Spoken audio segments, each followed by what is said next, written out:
సుమన్ శెట్టి గారు, రీతు గారి మధ్యలో జరిగిన టాస్క్ లో కొంచెం కన్ఫ్యూజన్. సో ఓవరాల్ గా సంచాలకనే కాదు, అక్కడ ఉన్న పక్కన అందరూ కన్ఫ్యూజ్ అయ్యారు. ఆ ప్లాంక్ అనేది last wood wooden piece correct పెట్టలేదు, ఆ తర్వాత కరెక్ట్ పెట్టారు. సో అది ఎవరు గమనించలేదు.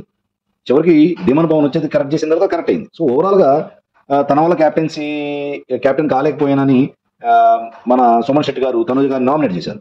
దానికి ఒకటే మాట అన్నారు, నేనైతే మిగతా వాళ్ళని నామినేట్ చేస్తే వాళ్ళందరూ పెద్ద పెద్దగా అరిచేసి ఆర్గ్యుమెంట్ చేస్తారు, అది నువ్వు తట్టుకోలేవు. సో నేనైతే క్లోజ్ గా ఉంటాను, సాఫ్ట్ గా ఉంటాను కాబట్టి, నీతో ఎస్పెషల్లీ సాఫ్ట్ గా ఉంటాను కాబట్టి సేఫ్ గా నన్ను నామినేట్ చేస్తున్నావు అని తనుజ గారు అన్నారు. సో ఇది ఎంతవరకు కరెక్ట్ ఆడియన్స్ చెప్పాలి.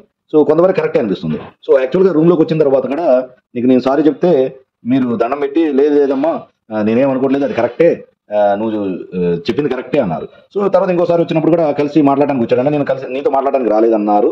తర్వాత అసలు మాట్లాడాను అని కూడా చెప్పాడు మన సుమన్ శెట్టి గారు. సో మరి అప్పుడు పాయింట్ ఎందుకు రీచ్ చేయలేదంటే, నేను ఎప్పుడు పాయింట్ రీచ్ చేయాలో అప్పుడే పాయింట్ రీచ్ చేస్తా అని నామినేషన్ దగ్గర గట్టిగా మాట్లాడటం చూద్దాం. సో ఆడియన్స్ కి అది సేఫ్ నామినేషనా కాదా అనేది సో ఆడియన్సే చెప్పాలి.